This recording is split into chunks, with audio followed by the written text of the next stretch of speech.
Porkins Policy Radio, offering a unique perspective on everything: geopolitics, culture creation, the reality of the world we live in.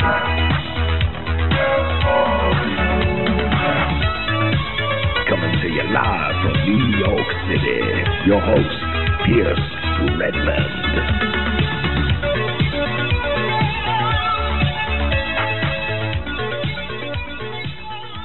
Okay, everybody, welcome back to another episode of Porkins Policy Radio. As always, I am your host, Pierce Redmond, and you can find this show here at American Freedom Radio, AmericanFreedomRadio.com, as well as on my website, which is PorkinsPolicyReview.com. And if you are new to the show, there are lots of ways to listen. You can sign up for email updates. You can follow us on iTunes, TuneIn, Stitcher, Google Play, a whole bunch of other podcatchers. And you can also hear me rebroadcast, later on the week on Friday nights on a host of other networks, including Awake, WakeRadio.us, PSN, PRI. There's a lot of other stations that replay the show, a lot of other podcatchers as well, so lots of ways to listen. Very quickly, I just wanted to thank a few new subscribers on Patreon. So I wanted to give a big thank you to Suleiman, Peter, and Timothy for all signing up just in the past couple of days. And again, if you are just signing up to Patreon, or if you didn't already see, there is a new bonus podcast. It was a joint podcast that I did with a good friend of the show, Aaron Franz, where we talked about the documentary David Wants to Fly, which is about the TM movement, the David Lynch Foundation. Very fascinating film, really great episode, so check that out if you have not already done so. But enough of me gabbing on, because we have a jam-packed show today. Here in the first hour, I am joined by the founder and executive director of the Human Rights Defense Center and the editor of Prison Legal News, Paul Wright. And for those who don't know, PLN is the longest-running independent prisoner rights publication in U.S. history, and you can find all of the articles and everything by going to prisonlegalnews.org. Paul Wright, how are you? Hi, I'm doing very good. Thanks for having me on the show. Absolutely. Paul, why don't before we kind of dive into today's topics, and we're going to be talking about prisoner rights, we're going to be talking about a recent lawsuit that is still ongoing. But before we kind of get into that, why don't you tell the listeners a little bit about yourself? Who is Paul Wright, and what is Prison Legal News? Okay, well, Prison Legal News is a magazine I started in 1990 when I was in prison in Washington State, and we started out initially as a 10-page statewide newsletter with the goal of reporting on basically what's happening in the criminal justice system in Washington. And over the years, we grew and expanded and became a national publication, so that by the mid-90s, we had a national readership. And we've been steadily growing ever since. Today we have around 9,000 subscribers. In addition to publishing Prison Legal News, we publish another magazine called Criminal Legal News. We also do book publishing, and we also do litigation and advocacy as well. So we've kind of come a long ways in the past 28 years. Excellent. And again, for people that are maybe a little unaware or whatnot. I mean, Prison Legal News is read by, as you said, tons and tons of prisoners. It's sent out there, and it is in many ways like one of the only really critical, media outlets reporting constantly on what's going on in the prisons. And again, if you go to prisonlegalnews.org, you can you can find all of the recent issues and stuff like that. I'm just sort of going through. There's some really fascinating stuff for the July issue. Paul, I guess again, explain a little bit. What does PLN provide for people that are incarcerated, and maybe give the listeners an idea about how prisoners are able to actually consume media and information, because I think on some level. I think a lot of people kind of think that like prisoners all have TVs, or that they're able to have access to things like that. We see that a bit in movies. We certainly see that I'm sure you've seen Lock Up Raw on MSNBC, the documentary series, and a lot of times you see these prisoners with TVs. It doesn't look all that bad. But give the listeners a real, like, honest look into this, and again, explaining why PLN is so useful. Well, basically, we're the only publication that reports on court decisions and developments that happen that affecting people in prison. Our goal is to give readers, not just prisoners, but also their advocates, their friends, their family members, timely, reliable information that they can use to advocate on their behalf for themselves. Because part of the reality is that given kind of both the massive size and the horrific nature of the American prison and jail system, unless prisoners can advocate for themselves, no one's really going to advocate for them. So they need to be able to do that on their own, and having accurate, timely information is a critical part of that. So we've been striving to provide that now for the past 28 years, a little bit more than that now, actually.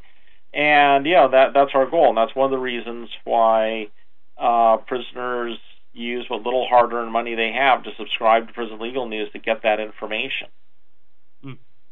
And again, I'm looking at the July issue right now, and I mean, there's so many different types of articles. You have there's an article up here about an Idaho prisoner that swallowed a razor blade so that he could basically get medical assistance, because that's another big thing. Talking about the use of tasers in prison, court cases and things like that. So, it's information that is, again, you don't hear that anywhere else. Like, people have no real, I think people kind of have this vague concept that, that there's this huge prison system with a lot of people that are suffering, and it's like daily abuses all the time. And Paul, let's kind of flesh this out a little bit and talk about, I guess first off, let's just talk about the fact that Prison Legal News has faced many, many lawsuits in the past. And this current lawsuit, which is going on right now with the Florida Department of Corrections, is nothing new. So talk about, I guess, in general, the types of lawsuits that you've seen in the past, because obviously prison officials are not like super excited about Prison Legal News within the prison system, again, because they're talking very honestly, very critically about prisoner rights, about abuses that are going on. So talk a little bit about the kind of lawsuits that you've faced in the past. Sure. So basically the lawsuits that the HRDC files, I just want to be clear that we're the ones filing the lawsuits, we're not being sued, is we face a lot of hostility, as you mentioned, from prison and jail officials who are both hostile to Prison Legal News in particular, as well as the notions of free speech and written material and due process in general.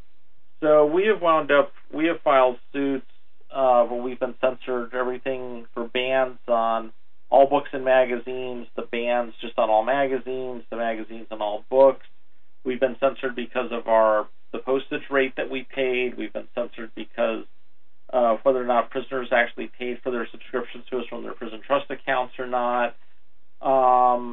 We've just had a variety of reasons. I mean, it all comes down to the fact that prison officials just are not happy with our message. They don't like the fact that we provide prisoners with timely, meaningful information affecting their lives and how they can advocate for improved conditions and things like that. So we meet a lot of hostility, and they dutifully censor us. And for the most part, they've been willing to, if not fight to the last penny of taxpayer money to do so, they're willing to fight pretty far towards that last penny. And let's talk about the FDOC, the Florida Department of Corrections, and their I guess attempts to censor Prison Legal News, because this one is, on the face of it, it sounds a little bit ridiculous. I mean, I can understand, prison officials wanting to. I can understand it. I don't necessarily agree with it, but I can understand them wanting to censor, articles talking about prisoner rights, talking about, abuses within the prison system by guards and officials like that. But the FDOC has come up with a really bizarre reason for why PLN is not allowed to circulate amongst inmates within the Florida Department of Corrections. So talk a little bit about this bizarre argument that they've presented for why Prison Legal News it poses a threat to prison security, I believe is the phrase that they it's like a threat. So talk a little bit about this, Paul. Right. So the Florida DOC, they claim that because Prison Legal News carries ads for businesses that buy postage stamps, for pen pals, and discount phone services, that somehow the ads make the whole magazine a threat to prison security, and that's the basis that they use to censor us. And so they started doing this first in 2003. We filed suit over that. Literally on the day of trial in 2005, they stopped doing it. They told the judge it wouldn't happen again. So based on those assurances, which turned out to be lies, the court dismissed our lawsuit. We appealed it. We lost the appeal. Then everything was fine. The Florida DOC delivered PLN for the next 4 years or so. And then starting in 2009, they began censoring the magazine again. And so they censored the magazine, and we again filed suit, and we again went to court over this. And this time, they've stuck with it, and we lost the trial, and then we appealed to the 11th Circuit Court of Appeals, and we lost the appeal as well. And so now we're in the process of taking the case to the U.S. Supreme Court to see if they'll review it. But it's interesting to note, though, is that the Florida DOC is the only prison system in 28 years that's ever censored us, supposedly based on our advertising content, and it just seems to be a pretty, clever ploy to basically defund us because we rely on advertising to publish. And so it seems like an effort to basically defund us and have a means to continue censoring us. And to be clear again, I mean, there are other publications that are allowed into prison, right, with ads. It's not as if this is like a new thing, right? Exactly, and our whole thing is we believe that this is pretextual, and I think that one of the things that's worth noting is that, for example, the New York Times and the New Yorker and Rolling Stone, for example, they'll have ads for everything from beer to credit cards to cigarettes or whatever. And this is all stuff that prisoners aren't allowed to have, but those publications aren't being censored.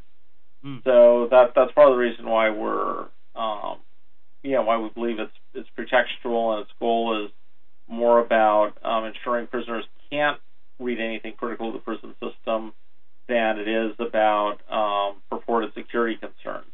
And I think it's one of those things that we've tried to stress is the fact that if they do have security concerns, they're so unique to Florida because no one else has them. Right. And, and of course, I mean, the types of ads that run in Prison Legal News are all, they are actually targeted for prisoners. I mean, you're talking about prison pen pal programs. Yeah, exactly. As opposed to, like you said, I mean, other publications that are allowed in there. I mean, they're advertising stuff that, these prisoners wouldn't even be allowed to have. Things like, cigarettes or, alcohol and things like that. I mean, it seems, very kind of vindictive. Things like three-way calling. I mean, explain that, Paul, because and also that they're attacking you, for having ads for stamps. I mean, talk about the significance of that for a prisoner.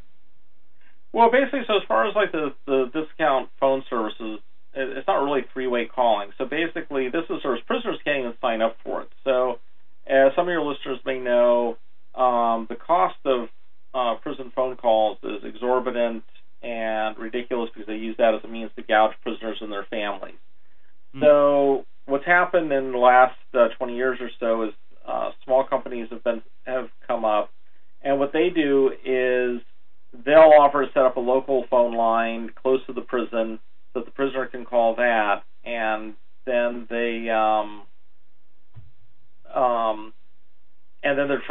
their person paying for the phone call is charged less than if they're accepting a long distance call from the prison. So critical things here is that only the ratepayer, the person who isn't in prison, can use this service. The other thing is that prison officials have to approve the numbers that are being called. In other words, it's not up to the prisoner to do it, but it's something that the non-prisoner has, or the prison system has to approve the number that the prisoner is calling. So we think that all or mostly would alleviate whatever security concerns they have or claim to have. So that's one. The other one is that a lot of businesses that do business with prisoners, including Prison Legal News, is we accept donations or payment from prisoners in the way of stamps. And there's a lot of reasons for that, but one of which is that typically the effort required for prisoners to spend money from their prison trust accounts is pretty extraordinary, and it requires a lot of effort, and a lot of times there's huge delays where the mail has to go to a guard, who then gives it to a counselor, who then has to go to a unit supervisor, that has to send it to the accounting office. And in the meantime, literally, months can go by while this bureaucratic process takes place. So the reason that a lot of prisoners find sending stamps to pay for stuff is a lot easier is they can order the stamps on the commissary, get them, and then basically send them off or get rid of them. And basically it's a lot faster. So those are the main ones. The other reason that they cite for censoring Prison Legal News is supposedly our ads for pen pal services. And this is a case where basically,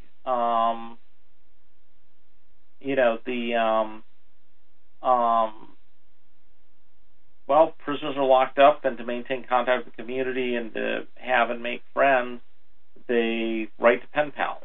So basically the Florida DOC doesn't want prisoners, having pen pals or writing to people outside the prison, so they ban pen pal services. Now, it's interesting to note that on all the stuff I'm talking about is that HRDC, we don't provide any of these services. We don't buy postage stamps. We don't provide telephone services, and we don't run pen pal sites. So what the Florida DOC is doing is they're censoring us supposedly based on the ads that we carry, but they don't ban any of the actual behavior that's supposedly the subject of our censorship. So prisoners are legally allowed to possess stamps, they're allowed to use the telephone, and they're allowed to have pen pals. Right. But they can't have a magazine that has ads for the services they're allowed to have and perform. No, it's such an absurd argument. It's almost like, why don't you, just come out and say we're banning this because we don't like what's in it, because it's so transparent. Paul, do you have any kind of a sense of, will this? Do you think the Supreme Court will hear this? Do you think, because if this new appeal doesn't go through, or if the Supreme Court doesn't want to hear this case, is that kind of it for Prison Legal News within the FDOC? I don't know if it's it, but basically, if we don't get review from the Supreme Court, it's definitely a setback and it's something that we're going to have to deal with and figure out. So we're hoping that we're hoping that we're able to prevail and get review in the case. Let's expand this out a little bit, because this is almost just one small problem in a much larger, almost just it's such a large issue and such a large sort of like, black hole in America right now, the prison system itself. Give the listeners an idea about, the current kind of state of the prison system. And this was something that, I was reading in the July issue. People I'm sure are aware that we are in the midst of a heat wave all over the country. It is, it's extremely hot here in New York where I am. I just had to install my air conditioner because it had just become so unbearable. And, people may not be aware of this, but like many prisons are not air conditioned.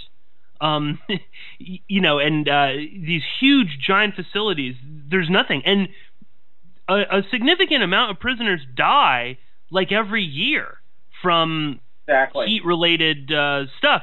Talk about that, Paul. Yeah, so basically, the decisions not to air condition prisoners in the summer or heat them very well in the winter is, generally it's largely concentrated in the states of the former Confederacy, which is, not a coincidence.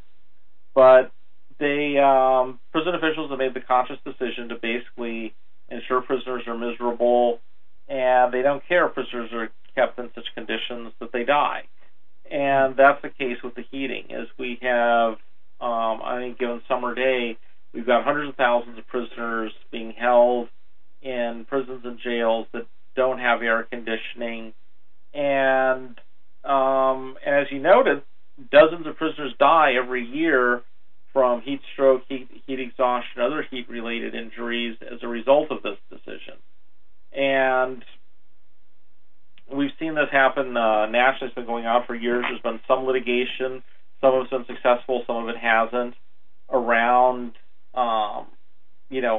keeping prisoners in these literally sweat boxes and ovens, as some of them have become. And it's basically been an issue that has, I won't say it's gotten worse, but it's been pretty bad for a long time. And the body count just keeps going higher and higher nationally as more prisoners are older. They're taking medications that make them more vulnerable to heat injury and things, and as temperatures rise. No, absolutely. Again, when I was reading this article, I was shocked at the amount of, it also, it works both ways. The prison guards themselves, they're not in air conditioning either. Exactly. And I think, and I think to me that's one of the things that's kind of amazing is the fact that it goes to show kind of the pathetic servile state of the guards in this state of affairs, because you think as a workplace condition that they wouldn't want to be sweltering inside these 100-degree cell blocks any more than the prisoners do. They think if nothing else as a work condition, they would demand air conditioning, but apparently not. Yeah, and everybody is aware that like crime tends to go up in the summer. When it gets hotter, violence, things like that. People's tempers are shorter. Just imagine in such a high stress environment like a prison. Especially you talking about like a medium maximum security prison. It's a pretty terrifying place to be. Have sweltering heat, and everyone is punchy. This just seems like a powder keg, Paul. Well, it is, and I think that's why in general it's not a big coincidence that, most prison riots and uprisings and stuff generally take over in the summer months. So, yeah, there's definitely a correlation there. But again, I think it just goes to show the deliberate indifference that prisoners have for the people that are caged in their custody and being held in captivity, is that they really don't care how hot it gets or how many prisoners die or what happens. And the surprising thing, as I note, is that in a lot of these states, the prisoners are sweating it out the guards are sweating it out with the prisoners just as well, and they aren't seeking or getting any better conditions than the prisoners are guarding. No, I know it's and then you look at statistics and things, and like the amount of drugs that are getting into prisons, that is just seems to increase exponentially, but they can't install air conditioners anywhere. And it's just sort of like where are their priorities with all this stuff? And I know that the prison officials will use these. Oh well, it's going to cost so much money, $32 million for air conditioners. But I mean, it's actually not that much money. And when you consider when you put this in the context of these billion-dollar prison budgets and that, the amount of money really pales into insignificance. Well, and you would also just think that it would just behoove them to have a prison population that's not so agitated all the time. Although I don't know, perhaps that is like part of the whole system. I mean, the prison system has become so brutal in America. I don't know. I mean, perhaps that's just sort of part of. No, go ahead, Paul. They have consciously chosen a path and a practice of brutality and dehumanization and cruelty in how they administer the prisons and treat the people within them. No, I mean, it seems to. I mean, the general public could care less about what's going on with prisoners. I mean, like Paul, what do you make of Jared and Ivanka? Are they really going to implement prison reform, or is this just more BS? Well, I don't know. I mean, I would say that probably the main hope I have for Jared Kushner is the fact that he's had an imprisoned parent. He knows firsthand what the prison experience is like. He knows that regardless what the hype is or the PR, he knows how his father was treated in prison. He knows the difficulties that basically in the hardship that having a loved one imprisoned imposes on the entire family. And for better or for worse, and I think largely for worse, I think this is the first time we've had anyone in a high-ranking position of power or authority in the United States that brings that life experience to the White House and to a position of relative power. As far as whether or not anything's going to happen with it, I have no idea. I don't know. But considering how little that's positive has happened in the way of criminal justice reform in this country for the past 50 years, I would say it's one of those things where it really can't get much worse, and there's so much room for improvement that even anything tiny or small that happens will, by definition, be an improvement over what's been going on for the previous 50 years.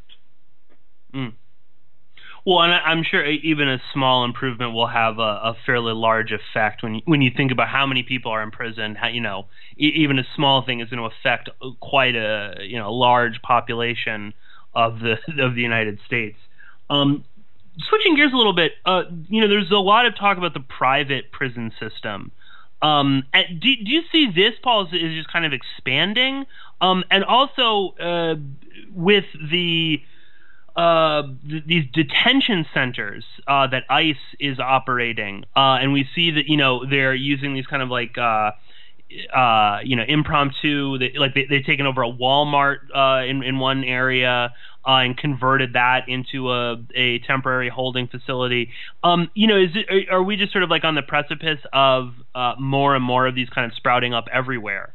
And is this just sort of part of the whole kind of prison industrial complex where we're constantly building new prisons, we're creating new reasons to imprison people, and of course then there's this huge profit motive for a lot of people. How do you see that unfolding right now and like the current state of it?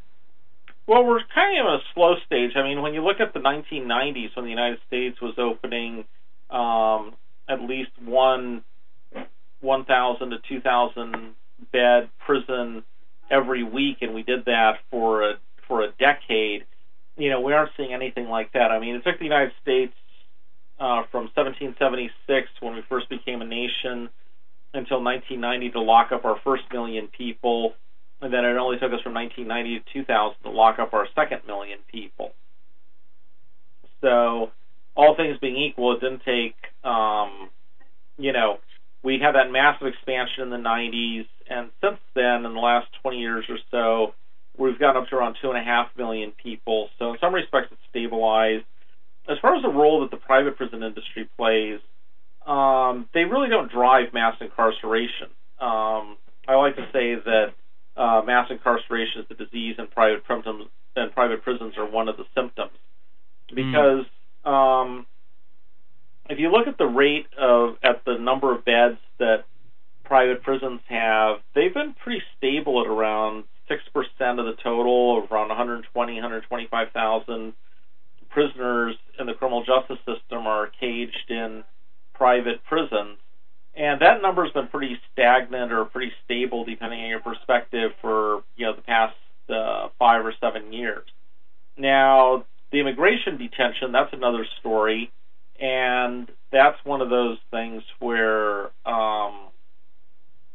the private prison industry, starting with Bill Clinton, actually, has just basically enjoyed a boondoggle of taxpayer subsidies and money through these immigration detention contracts. And, as far as whether or not they're poised to expand, I'd say maybe they are. But I also think it's one of those things, too, is I'm not sure how politically committed this administration is to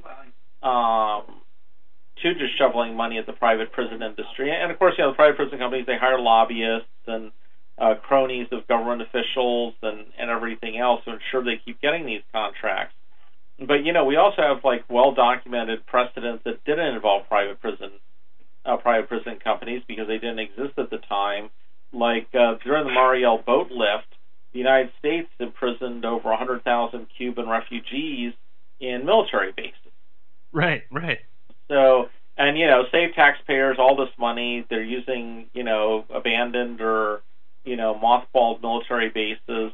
So, so that's one simple example of, of an alternative that exists to the private prison companies. But the difference is that the private prison companies are spending, probably as we speak, hundreds of thousands, if not millions of dollars on lobbyists and media and everything else to ensure they get these contracts to hold as many immigrants as possible, whereas I don't think the military is spending a penny on lobbyists to tell the president, hey, we can lock people up on our military bases at a fraction of the cost and everything else. So, so I think that those are some of the differences. But just overall, though, as far as the private prison industry goes, they've been relatively stable for the last 5 to 7 years in terms of the number of prisoners that are under their control. That's interesting. And you were saying there that the private prisons are really a symptom of mass incarceration. It's interesting that from my perspective, from a complete outsider to the topic of prisons and life in prison and stuff, you hear so much rhetoric in the media that the private prisons are taking over, that there's this huge scourge. I mean, and it's interesting to hear you say that's not exactly the case. Why do you think that the private prisons get so much attention? Is that just it's a they're like an easy target? I think why do you think? Oh, go ahead. No. I'm sorry. No. Go ahead, Paul. What I was going to say is I think that on the one hand they're an easy target. I also think that for a lot of people in the media it's easier to criticize or be critical of private companies than it is to criticize the government and the police state. And I think it's one of those things to remember. It's the government that makes the choice of sending people to private prison. These private prison companies, they only have one customer, and that's the government. If it weren't for the government, they would be out of business. And to put things into perspective, the two biggest, basically Geo Corporation and Core Civic are the two main private prison companies. There's a third one, Management Training Corporation. So kind of put this into perspective, these three companies have a total market valuation and income of like $3 billion, and they hold around 120,000 prisoners. Putting this into comparison, the California Department of Corrections and Control has around 140,000 prisoners, and they have a budget of around $11 billion. So the entire private prison industry combined is their total revenues, budgets, whatever you want to call it, of money coming in is less than a third of what the California prison system spends each year on caging its prison population.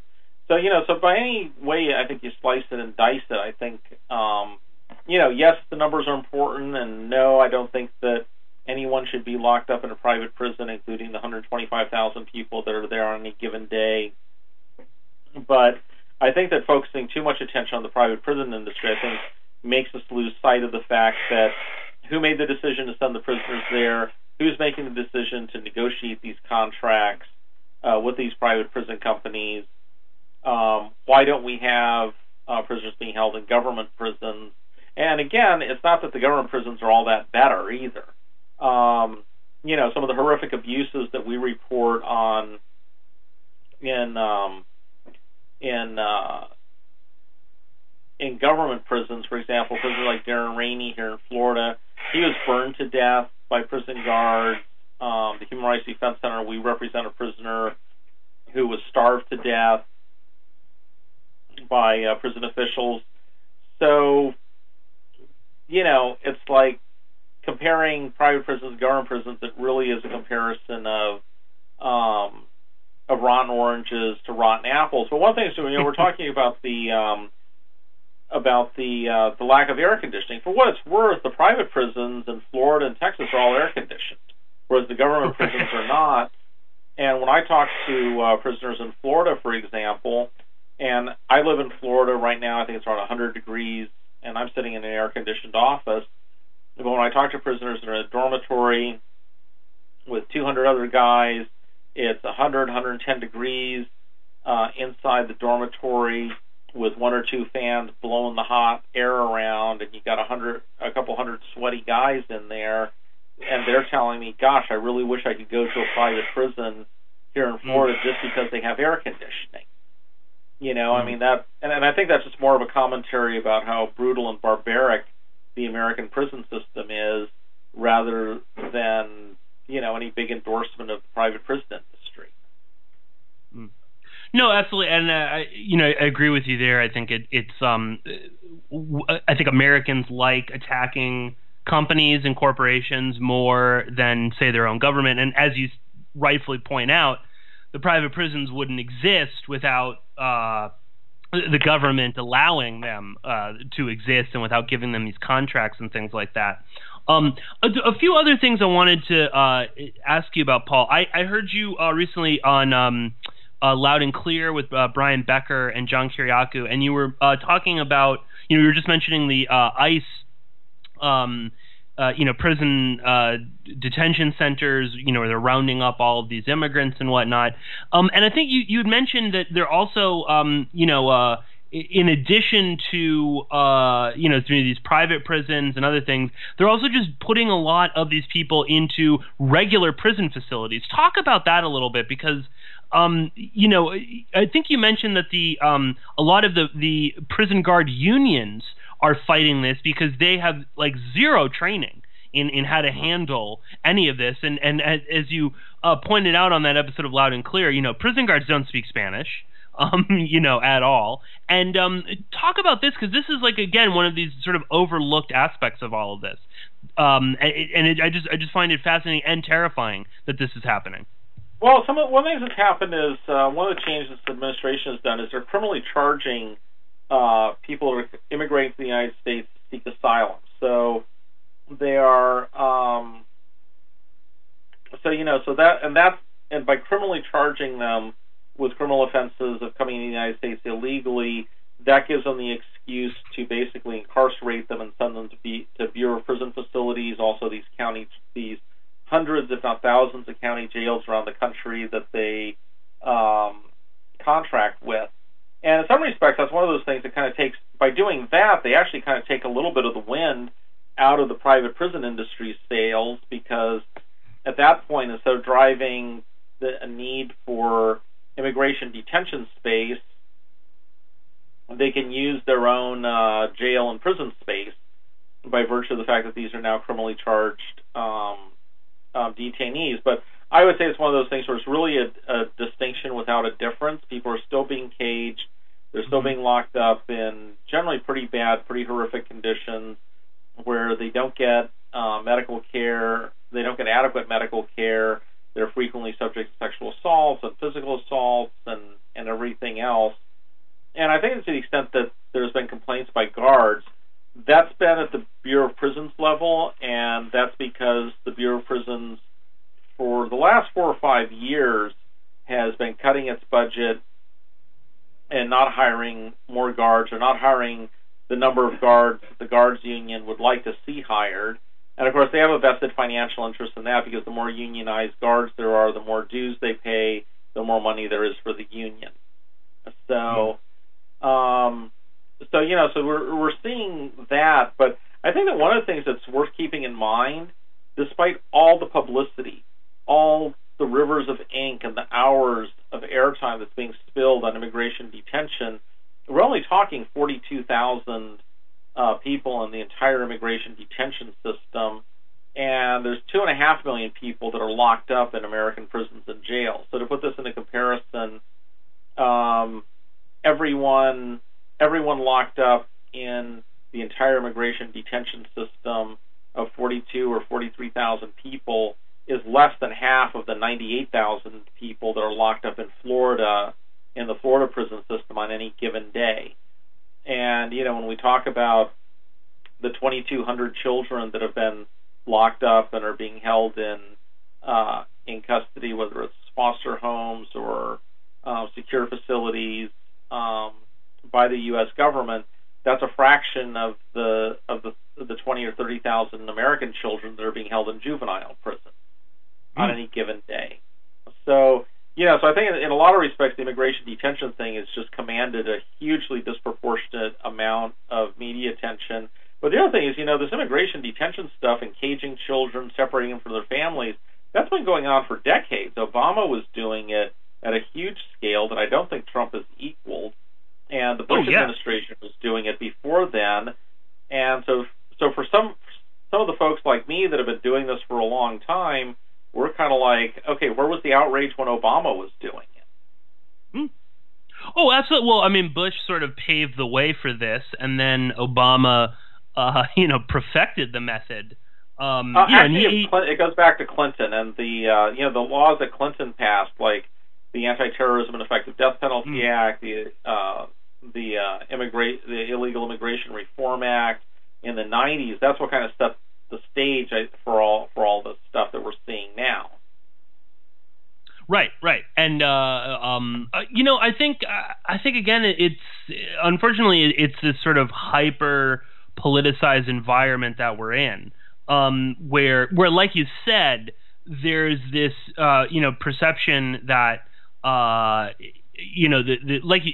only 40,000 people, 42,000 people are being incarcerated, which is horrible, obviously. Especially people that are kind of trying to escape a horrible life elsewhere and attempting to get here. But like you said, I mean, the amount 2 million people are in prison. I mean, that's an insane number. I think part of this 2.5 million. And I think part of the problem with this, Paul, is the perception that, but they've all done something, bad. They're criminals. They're in prison. Let me put it to you this way. As we sit here talking about this, there's around 43,000 people being held in immigration detention who have not committed a crime. They're not accused of a crime except for entering the country illegally. By the same token, there's 50,000 people sitting in prisons and jails around the country right now today as we're doing this interview whose only crime is they're too poor to pay child support. They haven't committed a crime. They're too poor to pay child support. And that's their crime. There's more people being caged today for being too poor to pay child support than there are for any immigration law violations. And we're not hearing any outrage about those people. Or also, I mean, Paul, give the listeners some numbers too. A lot of people that are being held in prisons and jails, they haven't even necessarily gone to trial. It's a waiting period. Exactly. For the 600,000 or 700,000 people that are in jail, of the vast majority of them have not been convicted of anything. They're simply too poor to post bail and can't get out of jail to await trial and to challenge their conviction. So they're languishing in jail for that. And then you've got the thing, too, is a lot of the reporting that's been done that's really interesting is when they start going into the huge number of people that are languishing in jails for like these really trivial offenses. You have the guy that's accused of shoplifting a package of M&Ms, and he's sitting in jail for 4 months to go to trial or await a plea bargain or something like that. And it's like, you're just like, really? You're sitting in jail, over a bag of M&Ms? And this plays itself out over and over and over again. Right, and that's got to cost, I don't know, several $1,000s for 4 months, of taxpayer money to hold, some guy that made a stupid mistake. I mean, it's like shoplifting. Just not really. This is not like murder or rape or assault with a deadly weapon or something like that. Well, in a lot of the jails that we sue a lot of jails here at the Human Rights Defense Center. That's one of the things that really flagged this whole thing about the child support to me is I'd be looking at these jail rosters and I'm kind of like, okay, wow, this jail has 500 prisoners in it, and then you add it up, and wow, half of them are there because they're too poor to pay child support. And that's the type of thing that just really, to me anyways, is just really, I think, symptomatic of kind of how far out of control the American police state is. And then you've got the large numbers of people that are being caged, that are being locked up in cage for doing things that are more basically about being poor and impoverished than they are about committing crimes. And we see this where cities will enact ordinances saying, okay, you've got to keep your lawn at a certain height. So if your lawn's overgrown, you get a ticket. If you can't pay the ticket, you get locked up. So basically, at the end of the day, this person is locked up because their grass was too long. No, it's great. I mean, I know tons of people that have here in New York get not even arrested, but you get a ticket for peeing on the sidewalk, right? You're in the city, it's late, you're at a bar, the line is super long, you go out to pee, a cop stops you, they'll write you a summons and you have to pay it. It's not that much money, but they'll run your, they'll take your ID and they'll run that. And if you have another, it's not that much money if you have the money to pay for it. But true. If you're homeless, if you're down on your luck, you're unemployed, and I mean, that's just it. Is that if you're totally broke and have no money, $100 is just as inaccessible for the totally broke poor person as $1 million is for most of the rest of the population. Mm. Oh no, and I was going to say, if you had another summons out for peeing or hopping a turnstile or whatever, jaywalking, they'll take you in right then and there, and you'll go into and you'll spend a night, if you're lucky, just one night in jail, but depending on the time of the day or the night, maybe the judge isn't around or they don't get to hear, you might end up spending another day. Or if it's a weekend, and then, and you go before this judge and he says, don't do it again. But yeah, like you said, I mean, to talk about that, Paul, I mean, the amount of, the homeless problem is certainly here in New York has skyrocketed in the last couple of years. And I think this is sort of, indicative of the whole country, places like California. If you're homeless, and you don't have any money, and you get arrested because you have to go to the bathroom, and a lot of places no homeless, get out of here. Again, the homeless population is treated as horribly as prisoners and things like that. You get arrested. I mean, what are you going to do? There's no way to pay for that. Then suddenly you're in prison. And again too, a lot of people on the street, they might have drugs on them. I mean, then suddenly, you're looking at serious charges. I mean, then this happens all the time. And like you said, this is just a symptom of the police state that we're living in. Very much so. It goes beyond that. I also think it's also, a lot of it's also about, I think, the criminalization of poverty. And not even poverty, because I think that's one of the things, is people seem to think that, you know, when we talk about the criminalization of poverty, that we're talking about, you know, people that are, totally impoverished or destitute. But the criminalization of poverty, in a lot of respects, it's all very relative, and you still see people being, you still see people that are treated, they're basically being caged because of the fact that they're, if not totally impoverished, they're not wealthy, they don't have access to counsel, they don't have, they're in the verge of gentrification as far as, you know, where they live and things like that. And I think those are all the things that don't, that just don't get a lot of attention. For sure. And listen, I don't make a lot of money. I basically live paycheck to paycheck. And I can, you know, there are times where it's like, you know, like you said, that $100, you're like, oof, God, you know, and you're really kind of thinking about what you're going to spend that on. And I mean, you know, so for a lot of people, if you get a summons or something like that, you know, a lot of times people, they don't pay it. You know, they just they kind of forget it. They don't pay it. They think, well, whatever. You know, I mean, they will issue a bench warrant, but you know, if it's for public urination, something stupid like that, whatever. You know, they're not sending out a cop looking for you. But you know, then you're driving around in your car and you run a red light or something like that, and then now you're arrested. Right. And you're processed, and you know, I mean, that alone is traumatic, and you know, God only knows what happens to a lot of these people, you know, when they're put into the prison system, even if it's just for a few days. I mean, it's not a pleasant experience. Am I right, Paul? No, it isn't, and I think that's one of the things about, you know, some of the things about when you talk about, you know, people that are caged over, you know, relatively petty offenses or even things that aren't even offenses at all. And, you know, I think one of the cases there in New York that comes to mind is that of Khalif Browder. And, you know, I forget the exact specifics, but I think he was accused of stealing a backpack, I think. Yeah, something like that. And then he languishes in Rikers Island for several years in horrific conditions, and then he gets out and he kills himself. And these are, I think, you know, and when I hear that story, the first thing I was thinking to myself when I heard it was, you know, the very first thing is like, okay, why is he locked up in the first place? Why over stealing a backpack? And it wasn't a thing of, you know, where he's being accused of, you know, some. I mean, it wasn't like he wasn't being accused of stealing the backpack at gunpoint or, you know, at machete point or whatever. So, you know, even then, we should point out too, falsely accused. There was like no actual evidence.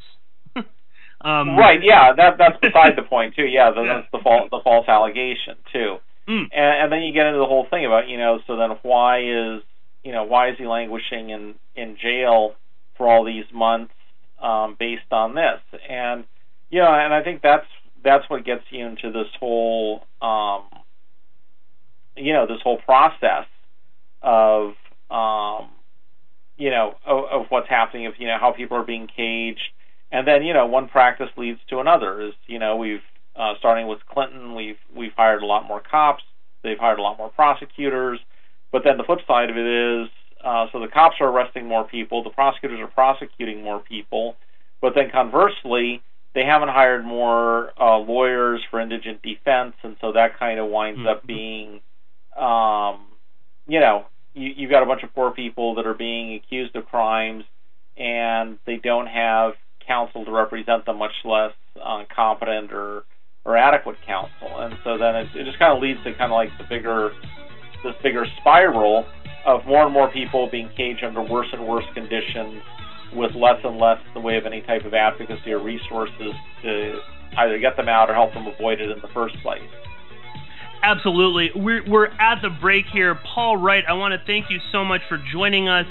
You can find out more information by going to prisonlegalnews.org. And Paul, I'd love to have you back on the show again soon, because there's a lot more that we could talk about. But thank you so much for joining me in the first hour. Okay, absolutely. Thanks for having me on the show. Excellent. And stay tuned. In the second hour, we're going to be speaking with Kevin Gosztola about Reality Winner.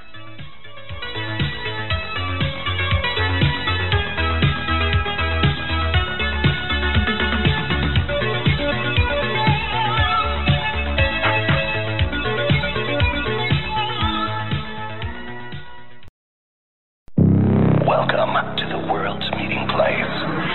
American. Practically narcotic. Freedom. Oh, yes, I like very much. Radio. You're an American institution. American Freedom Radio.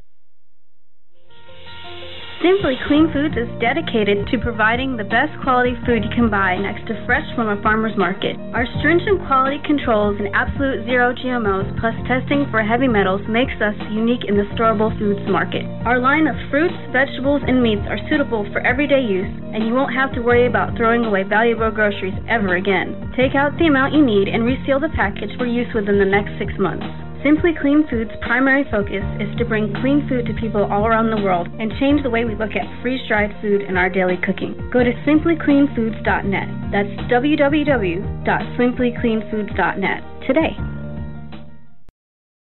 This is Rick Simpson, and you're listening to American Freedom Radio. American Survival Wholesale is a proud sponsor of the American Freedom Radio. And when you purchase quality products from AmericanSurvivalWholesale.com, you help support this program. Our quality non-GMO foods do not contain MSG, high fructose corn syrup, or heavy metals. At American Survival Wholesale, you can choose from over 8,000 quality products, including self-defense weapons, bug-out bags, and long-term storable food at wholesale prices. We also have custom food packs available, including gluten-free, dairy-free, and vegetarian packs. If we don't have it, you don't need it. American Survival Wholesale is a veteran-owned and operated company which also supports our veterans in need, and we are very active in disaster relief. If you would like to become a distributor, please email us at bugoutamerica@usa.com or call 818-720-0759. We offer free consultations to answer all your questions. Do it today while things are calm. That's AmericanSurvivalWholesale.com. I don't like words that hide the truth. I don't like words that conceal reality. I don't like euphemisms. And American English is loaded with euphemisms because Americans have a lot of trouble dealing with reality. Americans have trouble facing the truth. So they invent a kind of a soft language to protect themselves from it. I'll give you an example of that. When I was a little kid, if I got sick, they wanted me to go to the hospital and see the doctor. Now they want me to go to a health maintenance organization.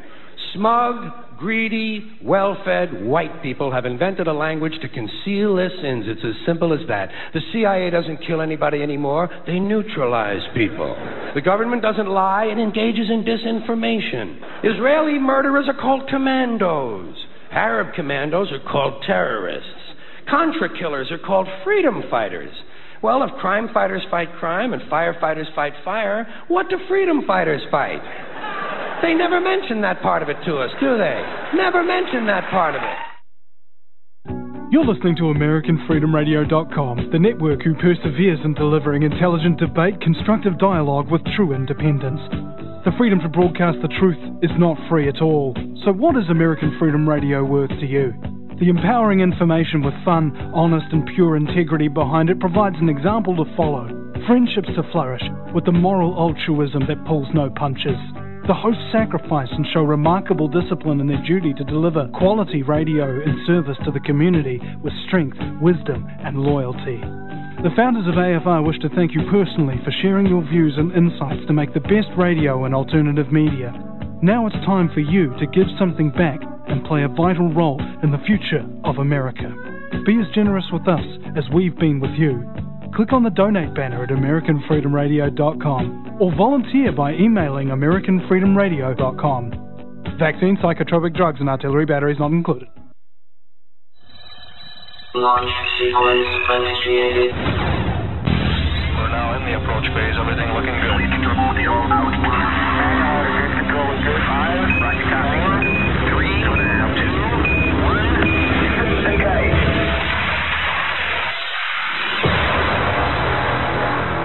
Prepare your mind to experience American Freedom Radio.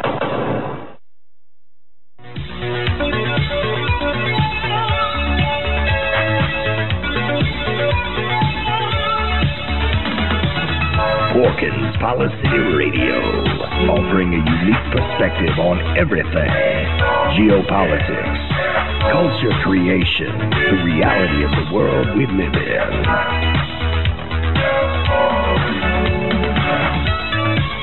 Coming to you live from New York City, your host, Pierce Redmond.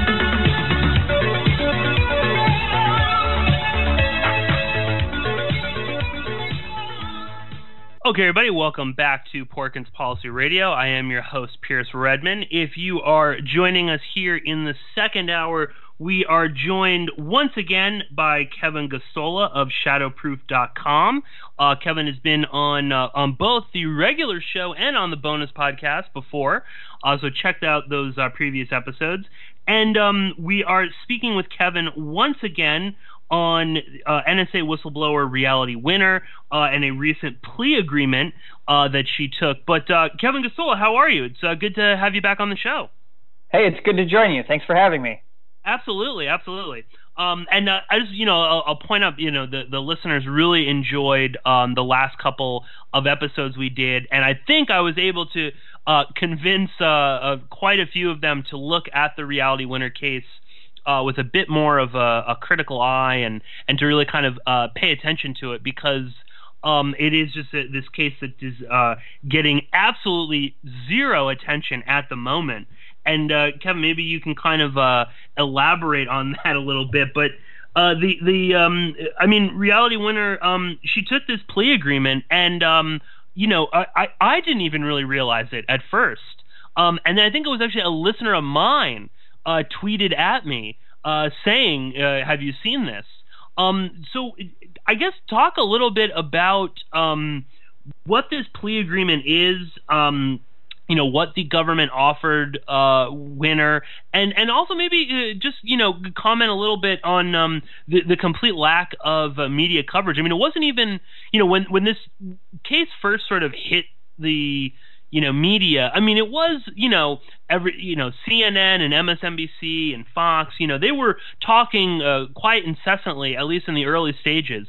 But everything subsequent after that, it has just disappeared. And to the point now where I don't even know if that really made the three-letter news agencies. But Kevin, talk a little bit about this plea agreement first. Yeah, so I'll start with the basics just to make sure nobody listening has any confusion over what we're talking about. And I am extra careful in covering my bases because even my own readers I was raising money from to send me to cover her case. And a while back in February when we did the shows, I asked them, do you know about Reality Winner and who she is, and what did this case mean to you? And one of the options I had is multiple choice poll, just to kind of figure out where my readers were at. And one of the answers that I included in the multiple choice was, who is Reality Winner? And I wasn't trying to undermine my ability to do something serious. I wasn't joking. I offered that as an option because I wondered if people really didn't know about her case, and maybe that had something to do with the smaller response that we have had to our coverage in comparison to a case. Now, the Chelsea Manning case was much more explosive and broad and wide-ranging and had so many aspects to it. And Reality Winner's case is much more small. It's also more small than Edward Snowden's case as far as the information that was exposed. But at the same time, people really, like you're alluding to and talking about in the introduction here, haven't paid too much attention to Reality Winner. And there are probably various reasons that we can get into that has been the case. So Reality Winner is a former NSA contractor from Augusta, Georgia, and she's been in jail for over a year. She was accused of violating the Espionage Act before she, on June 26, pled guilty as part of a plea agreement to violating the Espionage Act when she disclosed this report on alleged Russian hackers targeting voter registration systems in the United States. It was a report put together by the NSA that made some suggestions that perhaps certain states' registration systems had been vulnerable and not properly protected. So she was concerned about this, and she said so in the interrogation with FBI agents, that she just felt like this was something that needed to be part of the larger conversation, because at the time, Donald Trump was going around denying that any sort of this thing had been going on. And so she was a bit upset and thought it matched up with some of the news reporting that was going on around the Russia investigation. And so, not only am I tired of Donald Trump running his mouth and saying this isn't true, but also let's get this out there because I think it fits into what the media is investigating. And so, as you're right, that when her name came out and she was arrested, it was part of a 48-hour news cycle. We did follow the case. We saw her get arraigned. We saw her thrown in jail. There's a little bit about how she didn't get bail and wasn't able to be free, and so she remained in detention in this pretrial process. But slowly but surely it faded away. And I would say that that's actually standard for most of these kinds of leak cases. I actually think that the exception is when you have a media that pays very close attention to it, because my experience is even a high-profile case like Chelsea Manning's, for the most part, the mainstream media or the establishment media was only covering Chelsea Manning's case when there was a major development, or when you were in a major part of a major phase of the case. So arraigned, charged, or arrested, or brought into court and she's pleading to some offenses, or made a statement in court. So the defendant herself speaks to the judge and we get to hear from her, then that would make the news. Or there's a major hearing and it's possible that she's going to get time deducted from her sentence, or found guilty. We have the verdict, or we have the sentence. We figure out Chelsea Manning, how she's going to be sentenced. And I think that's the same with reality winning. It's the same for many of these leak cases, that for whatever reason, the news media doesn't feel like it's a worthy investment of their resources to have somebody there daily. Of course, I said so when we'll get into the plea agreement itself, but I'm just covering why I think you may not have heard about it. Unfortunately, Reality Winner pled guilty on a day that was dominated by some very important news related to the Trump administration, because the Supreme Court upheld a version of what's been called the Muslim ban.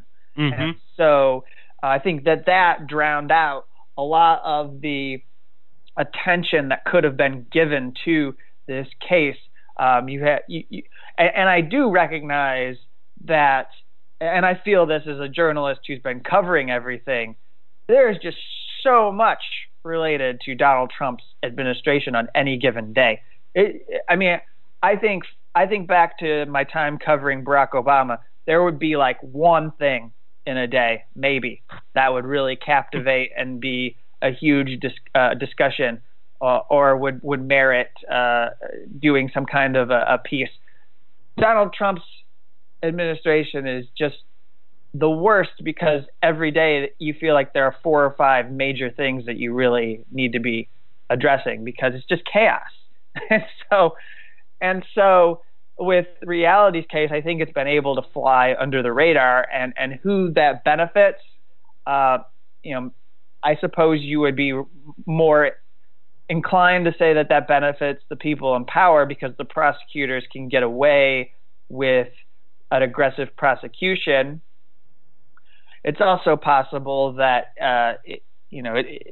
it favors us to some degree, because there isn't a whole lot of attacks in the media against Reality Winner. So if you're sympathetic to what she did, she can make her case. She can build support among a core group of supporters, and there's there's less that you have to deal with in terms of media coming after her and suggesting she's a traitor. And perhaps the very limited amount of media that has existed on this case even allows people who are her strongest advocates, like her mother, Billie Winter Davis, to go out to local news and other stations and make her case for her daughter and have them listen. And they don't really have to cater to government talking points because there's just no effort on the part of the administration to do media in order to crucify and go after her as part of the prosecution. That's a long answer. No, that's perfect. But we have about an hour, so I figured I'd be a little more detailed.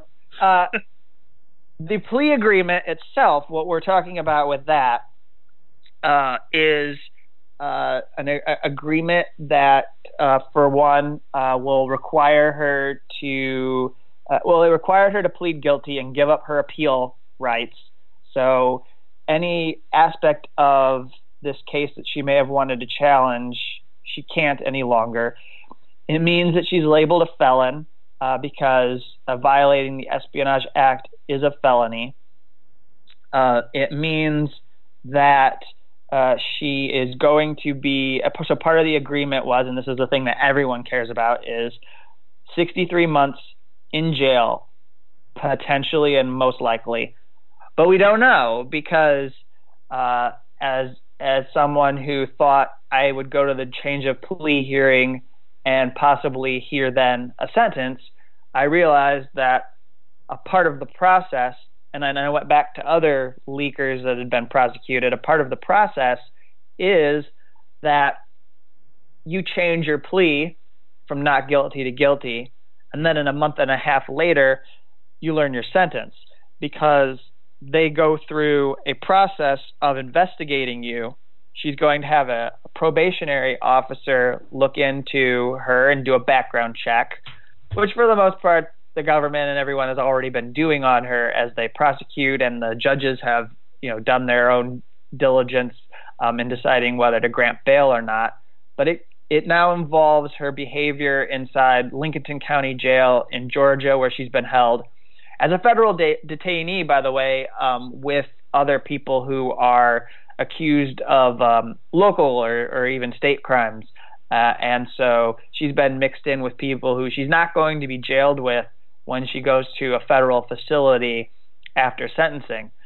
And so the plea agreement, 63 months, she's been she's served a year in jail already, and so that can count as time served and be deducted. But 63 months is actually extraordinary as far as sentence goes for someone accused of this crime. John Kiriakou was a CIA whistleblower. He's someone who, when George W. Bush was president, went on ABC and spoke about waterboarding and how it was torture, while the Bush administration was still denying that was fact. And so he caught the attention and became a target, and eventually was pursued for a leak. And he had no way of defending himself in court, which is what happens with the Espionage Act. Usually when you're prosecuted, you feel powerless because you can't make a public interest defense in court. And so his lawyers suggested that he take a plea agreement, and he got 30 months in jail. And so he was initially charged with Espionage Act violations, and that turned into 30 months only. And he was not in jail before he was sentenced. I think that's remarkable. And then Jeffrey Sterling's a CIA officer who was a whistleblower who, he denies that he ever gave any information to James Risen for his book, State of War, that had anything to do with releasing information about a botched operation in Iran that involved basically a way that we were trying to, I think, make it seem like Iran had nuclear weapons. The CIA was trying to be disruptive and make it the case easier for going after Iran.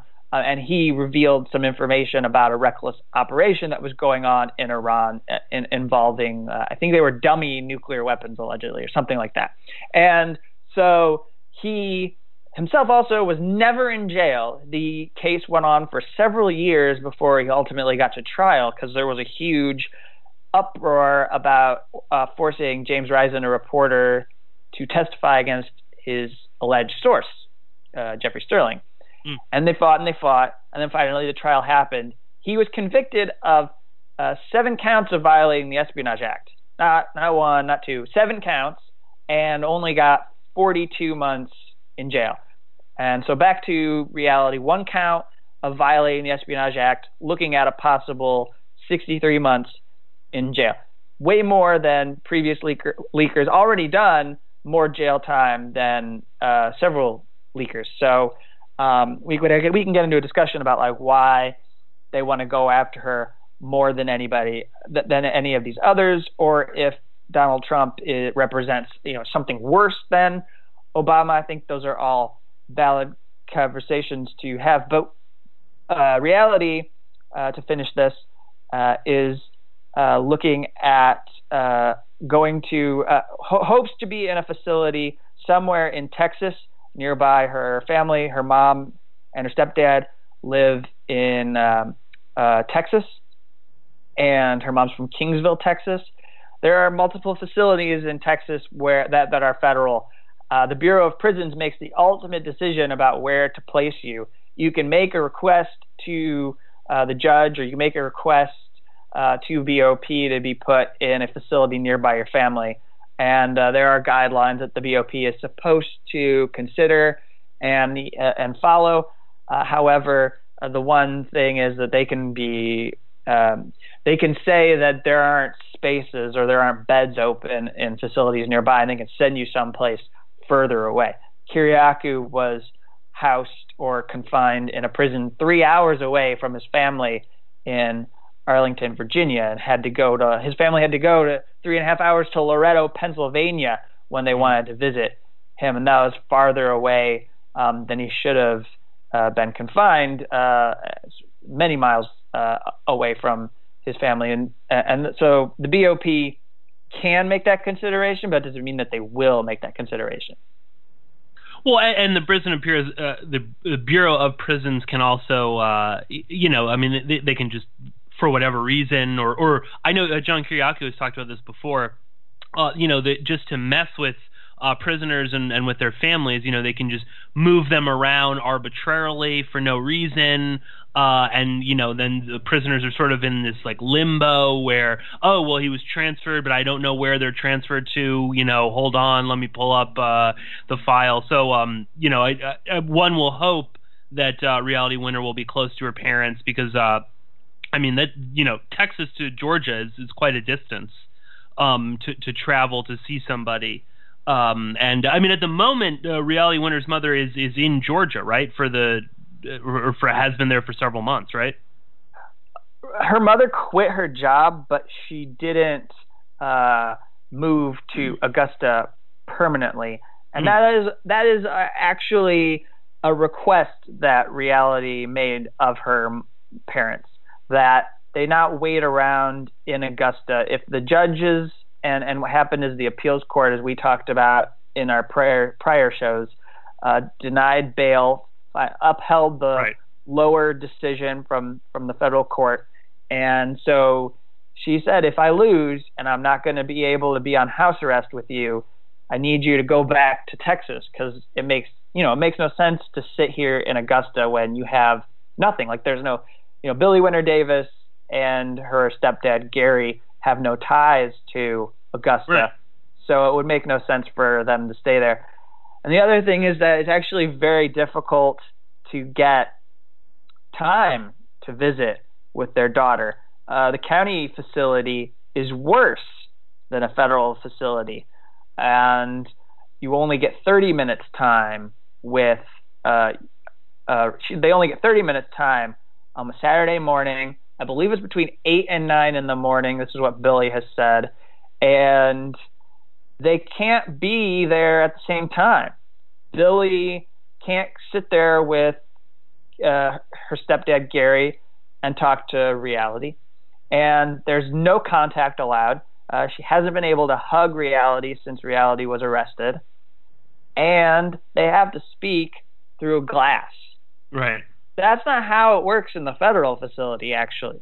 So I think that the silver lining, which is a very, very, I don't know if you can call it a silver lining. Yeah, but you get to a federal facility and you do actually get more time to visit on the weekends. They do give you, I know from personally visiting John Kiriakou when I was covering his case, that you get 2-3 hours and you can hug the person, you can sit with the person, you can talk, you can sit next to them. There is no glass, there shouldn't be any glass, and so it's I think it wouldn't make sense just because of those restrictions for them to sit in Augusta, because it's actually a harsh setting, and so I think she's also concerned Reality of like what this is going to do to her parents if they would stay in Augusta, but they can't really do anything to help her. That's just going to make them feel more powerless. So they should go back to where they live in their home with people who support them, neighbors, family, and then find strength in that and continue to do work, which Billy has been doing with like the Courage Foundation, that has been a leading advocacy group building support and trying to make sure that people are aware of the major aspects of Reality's case. Kevin, you're mentioning before, Reality Winner now she's facing 63 months, which is 5 years and 3 months. I know sometimes people hear 30 months, that's not that bad. That's 2.5 years. So keep that in mind when you're thinking about this. And I'm torn between believing that this is like the next step for how the government prosecutes whistleblowers, and is this like the new thing? Is this Trump being Trump? Because to a large degree, unlike Obama, who did make public pronouncements about Chelsea Manning or even Julian Assange, it seemed as if Obama was a bit more plugged in to what was going on with that, whereas Trump, has not mentioned Reality Winner at all, which you'd kind of think on some level he'd love to bring her up. She really represents everything he hates or is terrified of, but he doesn't. Do you think that this is, as you were saying before, is this Trump's new policy? Is this just a new policy going forward for whistleblowers? Because unlike in previous administrations, not just Obama's, in other administrations, there have been, there would be several whistleblowers. And it seemed as if under Obama, that was sort of a bigger thing. We had, there's all, Thomas Drake, John Kiriakou, Bill Binney. There were a lot of people coming forward. Right now, it's just Reality. Do you think this is like a new kind of, I know we spoke about this previously, like sending a message to other would-be whistleblowers? So, just to clarify, there is another case that involved an FBI person in Minnesota. His name was Terry Albury, and he recently pled guilty to violating the Espionage Act. We don't know how long he's going to be in prison, but this is also a case that involves The Intercept, and he passed on information that was published by The Intercept relating to how the FBI manipulates or goes about changing people into informants that will work for them. And he was an airport liaison for the FBI. He had access to materials. He had access to slides that involved how the FBI develops informants. And he was upset that, this is what his lawyer said, that he was upset about the way in which racial profiling was used to target minorities and also I think a little bit upset by how he was treated. He's a black FBI agent, and they made reference to the institutional racism within the FBI, and how actually this is something that James Comey has even acknowledged. And so Terry is a case. I think he has whistleblower motives to his case that are similar to reality, and and I don't think Trump has talked about that case, but it is a second case. And then there is a third case, and Trump has actually talked about this individual because this is the kind of leaker that Trump really wants to go after. And there's a Senate committee security officer, James Wolfe, who has been arrested and charged with lying to the FBI about a leak. And so this man, James, had been a long time involved in handling classified information for these sensitive, closed hearings.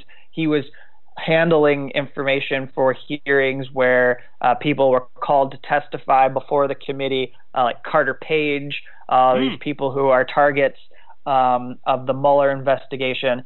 And he allegedly disclosed the fact that Carter Page was, or this is what the government believes, that he disclosed information about Carter Page and when he was going to testify, and possibly violated some classified information. And so Donald Trump's been talking about getting this leaker, and did so in a tweet. And that's because, you know, he particularly believes that people are leaking constantly in his administration in ways that are intended to bring down his White House, and, you know, that they're colluding or in some conspiracy with Robert Mueller to tank him. And perhaps there are, 10 to 20% of that might be true. I mean, some of that is believable to his base of supporters. And so that's why he goes on Twitter and says that. So he has talked about some of these issues with leaks. He's had quite a vengeful spirit when it comes to going after leaks, and he's been much more, I'd say, abrasive and much more vitriolic toward leakers than Obama ever was, even though there's a quote that I love to reference from Jonathan Alter's book, The Promise, where he talks about how Barack Obama had such this aversion and dislike for leaks and wanted to, very immediately get this under control, so that there was zero tolerance for anybody that was leaking within his administration. You can find a very similarity. I mean, both presidents, Obama and Trump, don't like leaks at all. They have done everything they can in their power to control information. We had immediate news from Trump's administration that people in different federal agencies were being informed by people running the agency that there were maybe something similar to gag orders as to what they could talk about, what they were doing in their job. And we were talking about places that don't just they don't even deal in classified information, places like the Environmental Protection Agency. Basically, we just don't want you talking about what we do internally because we know that you might challenge our message, and so we want you to stay quiet. So we'll impose censorship, which is actually a violation of the Whistleblower Protection Act. And so this is something that is in common. I think the way I would encourage people listening to view this is the same way that I view a lot of everything that Barack Obama left in place, which President Trump has now continued. I view the fact that the President Obama had this deportation machine, and it was in place, and it was used to deport hundreds upon hundreds of thousands of people. And in fact, statistically, not to go off on too much of a tangent, it's actually more than Donald Trump in his first year, as far as like deportations. And if you look at the first part of Obama's administration, there were more deportations going on by comparison. And that machine, if you ask activists, they recognize that Donald Trump has picked up these different tools, these different pieces of equipment, and they just kicked it into overdrive. Now, to stay on topic, that's the same way I view the war on whistleblowers or this clampdown on leaks. There are so many tools in place, which we can get into on the show if you'd like, that Obama left in place, and Donald Trump can make good use of them. And in fact, he will make use of them, because not only does Donald Trump despise leaks, Attorney General Jeff Sessions is someone who notoriously dislikes leaks and has even advocated for laws that could not remain on the books for very long because they violate the First Amendment, because they wouldn't fit with our Constitution. So advocating for something like an Official Secrets Act, which they do have in the United Kingdom, but you can't have that here in the United States because we have a Constitution. So, you can put limits on the flow of classified information. You can put penalties on the press for publishing classified information in the UK. You can't do that here because of freedom of the press and other things like freedom of speech. And so that's I think the biggest thing that people should focus on, is that all of this apparatus was in place when Donald Trump became president, and these people who he's going after, they may not have the same prominence of like Thomas Drake or Chelsea Manning or Edward Snowden. Their cases may not seem to be as significant. We might not be dealing with the same scale of information, but at the same time, he can use all of these tools, and even if these cases seem minor, they are going aggressively after these people to make sure that they get put away for several years. Oh, we spoke about that in our previous conversations, Kevin, when we were just discussing that, what reality is accused of. I mean, it's like a drop in the bucket. This was like one small report in a huge organization like the NSA. I mean, this is not Chelsea Manning leaking thousands upon thousands of State Department cables or any other leakers in the past. But yes, indeed, Trump has upped the ante. Quickly there, Kevin, you mentioned that Obama put in place a lot of these tools that Trump can kind of expand on. What are some of these tools? What are some of the methods that the current administration can use and will undoubtedly expand for the next administration? So I'd say that the most important mechanism that is available is the Insider Threat Program. It's this program that involves training materials that go out to every federal employee. It warns them about people in government who are going to leak classified information. It basically trains them to be suspicious of their colleagues. Asks them to keep an eye out for anything that they might see. A part of this Insider Threat Program, at one point, I don't know if it's changed at all, but it involved if you gave information to law enforcement that helped lead to catching any leakers, then you could get an award of money, a monetary award. So that makes it even more of a incentive to keep your eye out for somebody who is engaged in behavior. It takes certain aspects of a person and suggests that you start reading into, do they have depression? How are they behaving and acting when they're at the computer? It asks you to not take for granted anything that you see going on.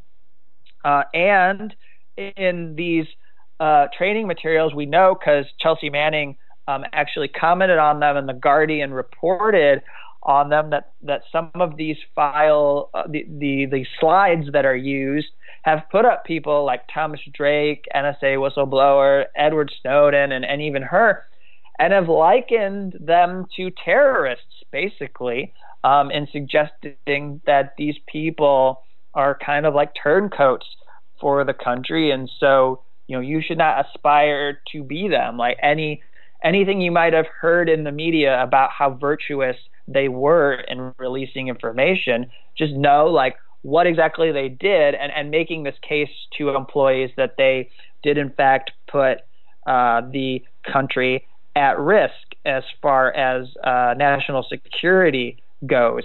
And so this insider threat program is also something that has been wielded and used to there was at one point they did a pilot program where about 100,000 people at the Pentagon were placed under total surveillance. It didn't matter whether there were any actual cases of suspicion at all against any specific employees.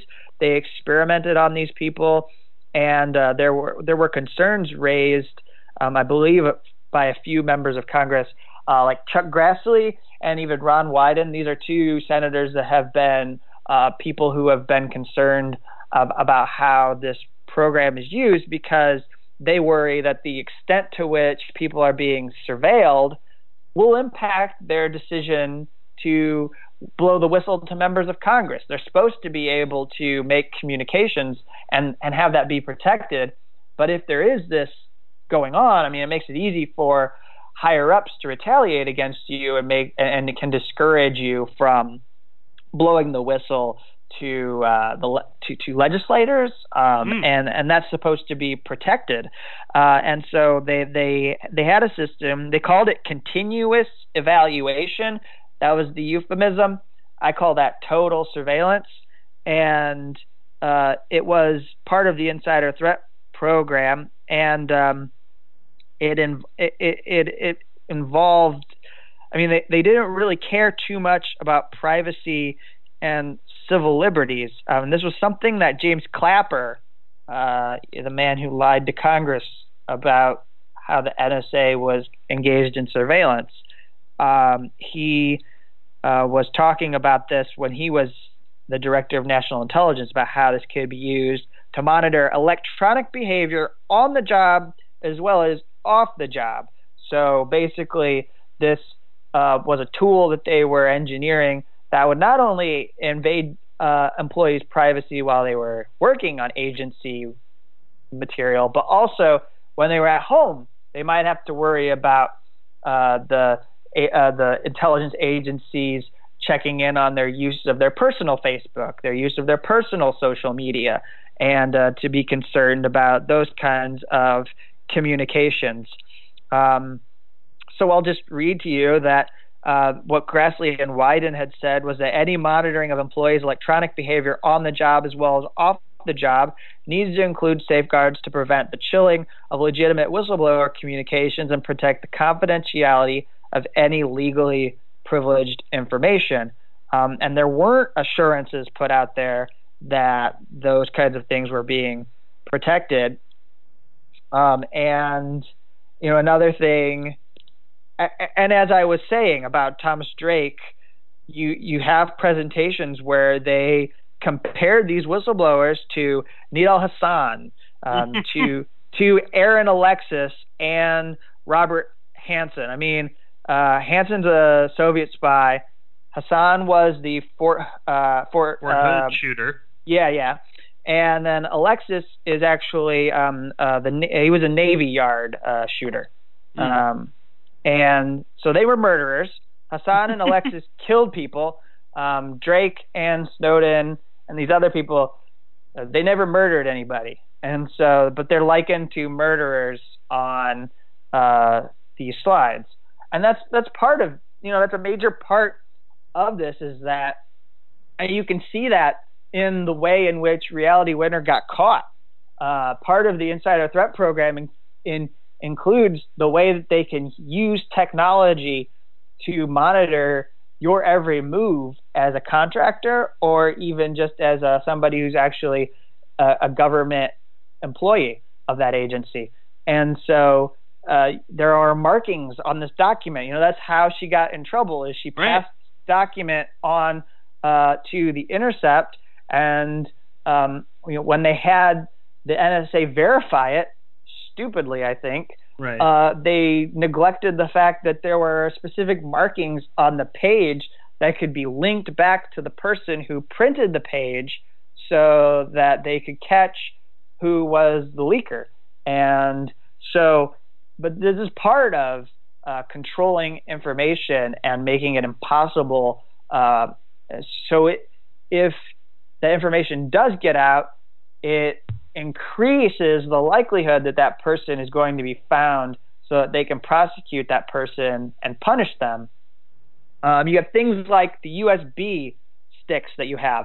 When you put it in your computer, something goes off in your, you get like an alert on your computer screen that tells you that you've just connected this, and it logs that you've connected the USB stick. That was put in place after Chelsea Manning made the disclosures, because they figured out that they needed to do more to track removable media in order to follow.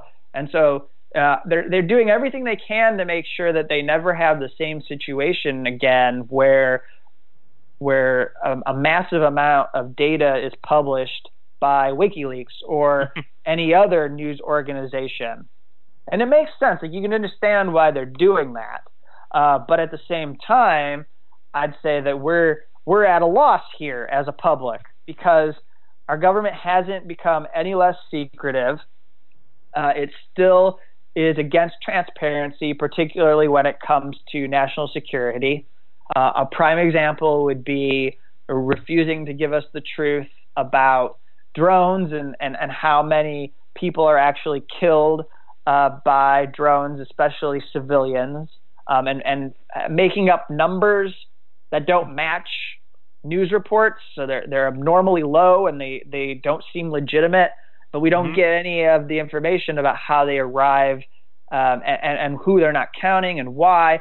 And so you have like the ACLU and other groups suing and trying to force the release of information.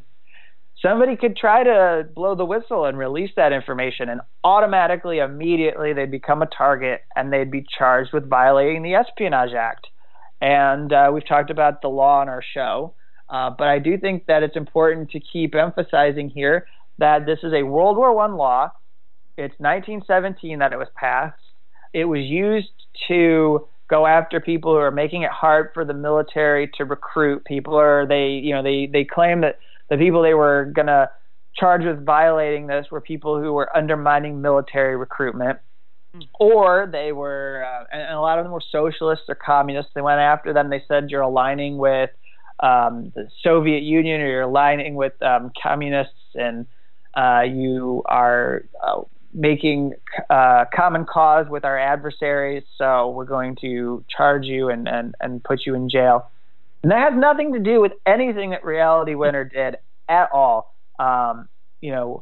She is someone who released this document, and it never contemplated, the law never ever contemplated that you would go after someone who released information to the press, that it would be used to criminalize sources. But as I've been telling people, the reason why they continue to wield the Espionage Act is because they don't feel that they have any other law available. The prosecutors don't believe that they have any other law available to go after people for unauthorized disclosures.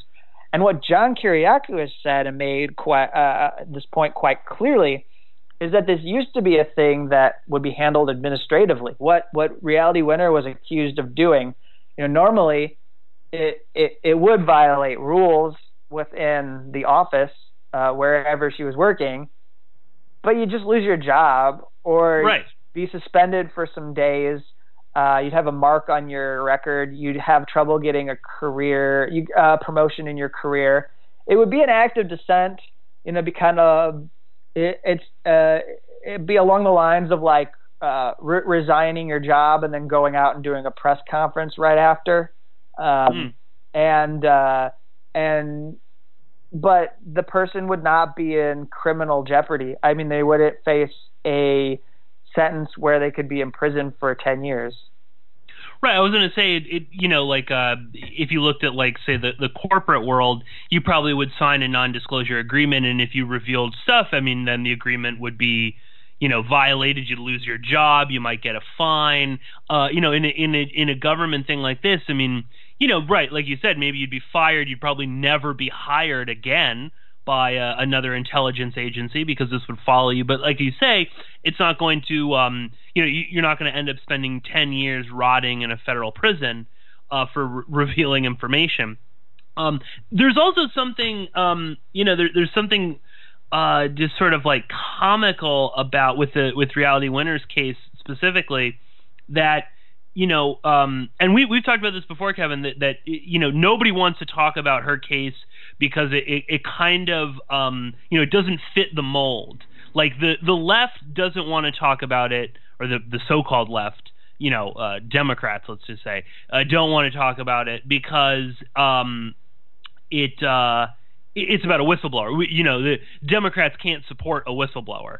And then, a lot of people, more actually, left-wing people don't want to talk about it because, well, it's about Russiagate, and Russiagate is entirely false. And we've kind of talked about this, that a blanket statement like that just doesn't really do anything. And of course, the right wingers, they don't want to talk about it because, again, the same thing. Russiagate isn't true, and Donald Trump is the greatest. The odd thing is, though, is like, Donald Trump saying it's all a hoax, it's a witch hunt, there is no Russiagate. Yet he prosecuted this. If it wasn't true, then why even prosecute Reality Winner? You know what I mean? Like, shouldn't that have just, what was that, like fake news that she was, disseminating? So, I mean, it almost is like it kind of proves the point that, like, well, there has to be something to this, because if it was all bogus, then why even go through the trouble of going after her? But more so, back to what you were saying before, Kevin, I mean, it really kind of the insider threat stuff and the kind of current state within the government. I mean, it really is like this, it's like this Soviet, like East Germany kind of surveillance state where everyone is like informing on one another. And you can just kind of see that happening again. Trump is so into, it's just like everything is against, the deep state is against him, and they're out to get him. Everyone is leaking. Everyone is against me. Where do you see? I mean, do you see this as like, any particular direction that you see this going in? And also, if you want to comment a little bit on, the alternative media's just desire to completely erase Reality Winner from, the news cycle. So I'd like to just begin with the point you made about Democrats and the lack of support for Reality Winner. I've thought about this a lot, especially because there have been some supporters who have targeted Rachel Maddow's show on MSNBC because they recognize that she hits Russiagate really hard. I mean, she's very enthusiastic about going on, sure. And she gets excited, she hyperventilates. This is a big thing that she covers any minor development or anything she can squeeze out of any little tidbit of new information is a 10-minute segment on her show. And it may not even seem like news to us, but it's really important to Rachel. And so why wouldn't she give more or constant coverage to Reality's case? Why wouldn't they fold this into their narrative that prosecuting Reality Winner suggests that Mueller has even more of a right to target Donald Trump's administration and get to the truth and try to figure out how much collusion was going on with Russia? I mean, like you said, if he's prosecuting her, doesn't that sort of confirm that there's something they're trying to hide? And I believe that the reason why they haven't really jumped all over this case is an opportunity to bolster their arguments against him and win more support for impeachment or however far you want to go with this, is because it involves classified information, and it involves the fact that like these are people who believe in the process. All along with Snowden and Manning, and now Reality Winner, you constantly hear from them, well, you need to go through proper channels. You should have gone to Congress. You can't go to the media. Don't give this to WikiLeaks or Julian Assange. Don't give this to Glenn Greenwald at The Intercept. Or, go to someone. Your supervisor. Give it to your supervisor. Talk to them. Let them know, because that is what is most important here, is that you do not violate the sanctity of our classified information. And they believe, right-wingers believe in the sanctity of life, and there's a sort of hypocrisy to it, and Democrats believe in the sanctity of classified information. They believe that, no matter what, even if this is something that has been hidden and it suggests corruption and it needs to be out there, we shouldn't learn about it because you are defying. Or if you do defy your superiors, then you need to martyr yourself and you engaged in civil disobedience, so you need to go to jail for a long time. And don't you know that what you did was a bad thing? Even though, deep down inside, I think it's good. Like, we're better on the whole that we know this information, but still, go let the government destroy your life and go do time in jail is basically the way that Democrats. Right. And so I think that, it's because they believe that the classified information, that there is something reasonable going on in this sense, as far as how we protect our information. You get questions all the time, and there's a lot of attention to how there's overclassification. I mean, we could do a whole show about officials who no longer know what is classified and unclassified and go on TV and flap their mouth and are probably people who this government should be prosecuting because they violated the Espionage Acts just on the basis that they were disclosing very, very sensitive details. I mean, Leon Panetta was at a closed meeting, an awards ceremony, and he's yapping about the Navy SEALs that were involved in the Bin Laden raid, and he leaks this information to Mark Bull, the filmmaker of Zero Dark 30, and they actually suppressed the investigation into him. Right. That was done in order to basically show that he did violate the law, but this was suppressed because they didn't want to hold him accountable. So that's how it goes. And for the most part, Democrats are okay with this double standard of people who are in authority positions leaking, and then the people who are lower, who get the worst, who bear the brunt of it. You won't find Democrats clamoring for David Petraeus to do long amounts of jail time for giving all this top secret to his mistress. To his mistress. You didn't hear it. You won't find it from the Democrats. I think it was even Dianne Feinstein was defending him, suggesting that he knows it was wrong. He apologized. But this shouldn't end his career, and it didn't. I mean, he continued to be an advisor to President Obama on fighting ISIS, and so that was the way that the Democrats approached it. So, what do I see coming? How do I see this unfolding under Trump in the future? Reality Winner will go to jail. She'll be in a federal facility, probably somewhere in. Let's just say I think she's going to be in the Mountain Time Zone. That's rather broad, but I do think that she'll get moved to that region. Won't be a case where she's kept on the East Coast.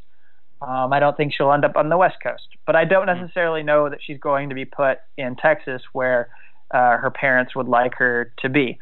And that's tragic for them because it would be better if she could be closer. But this is the way that the Bureau of Prisons works.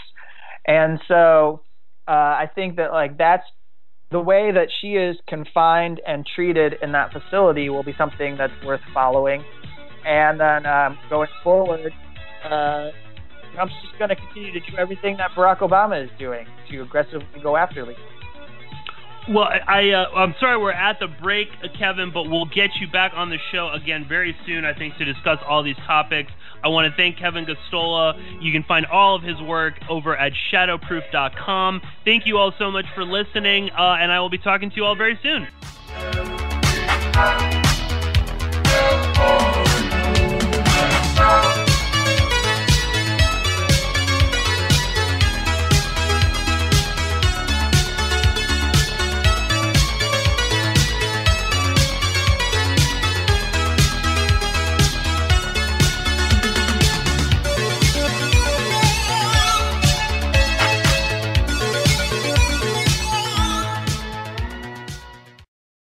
No rules, no taboo topics, no fear of doom, We are American Freedom Radio.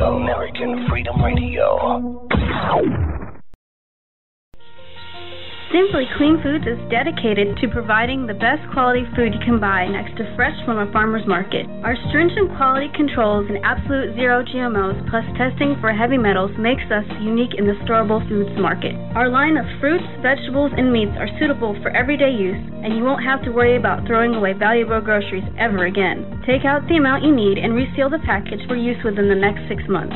Simply Clean Foods' primary focus is to bring clean food to people all around the world and change the way we look at freeze-dried food in our daily cooking. Go to simplycleanfoods.net. That's www.simplycleanfoods.net today. This is Rick Simpson, and you're listening to American Freedom Radio. American Survival Wholesale is a proud sponsor of the American Freedom Radio. And when you purchase quality products from AmericanSurvivalWholesale.com, you help support this program. Our quality non-GMO foods do not contain MSG, high fructose corn syrup, or heavy metals. At American Survival Wholesale, you can choose from over 8,000 quality products, including self-defense weapons, bug-out bags, and long-term storable food at wholesale prices. We also have custom food packs available, including gluten-free, dairy-free, and vegetarian packs. If we don't have it, you don't need it. American Survival Wholesale is a veteran-owned and operated company which also supports our veterans in need, and we are very active in disaster relief. If you would like to become a distributor, please email us at bugoutamerica@usa.com or call 818-720-0759. We offer free consultations to answer all your questions. Do it today while things are calm. That's AmericanSurvivalWholesale.com. Assassination. You know what's interesting about assassination? Well, not only does it change those popularity polls in a big hurry, but it's also interesting to notice who it is we assassinate. You ever notice who it is? Stop to think of who it is we kill. It's always people who've told us to live together in harmony and try to love one another. Jesus, Gandhi, Lincoln, John Kennedy, Bobby Kennedy, Martin Luther King, Medgar Evers, Malcolm X, John Lennon. They all said, try to live together peacefully. Bam! Right in the head. Apparently we're not ready for that. Yeah, that's difficult behavior for us. We're too busy sitting around trying to think up ways to kill each other. Here's one we came up with. It's efficient, too. Genocide, you know? Killing large numbers of people simply because they don't look like you, they don't talk like you, and they don't have the same kind of hats you do. You ever notice that anytime you see two groups of people who really hate each other, chances are good they're wearing different kind of hats. Keep an eye on that. It might be important. You're listening to AmericanFreedomRadio.com, the network who perseveres in delivering intelligent debate, constructive dialogue with true independence. The freedom to broadcast the truth is not free at all. So what is American Freedom Radio worth to you? The empowering information with fun, honest and pure integrity behind it provides an example to follow, friendships to flourish, with the moral altruism that pulls no punches. The hosts sacrifice and show remarkable discipline in their duty to deliver quality radio in service to the community with strength, wisdom, and loyalty. The founders of AFR wish to thank you personally for sharing your views and insights to make the best radio and alternative media. Now it's time for you to give something back and play a vital role in the future of America. Be as generous with us as we've been with you. Click on the donate banner at AmericanFreedomRadio.com or volunteer by emailing AmericanFreedomRadio@ymail.com. Vaccine, psychotropic drugs, and artillery batteries not included. Launch sequence initiated. We're now in in the approach phase. Everything looking good. Control is good. 5, roger, copy. 3, 2, 1. Okay.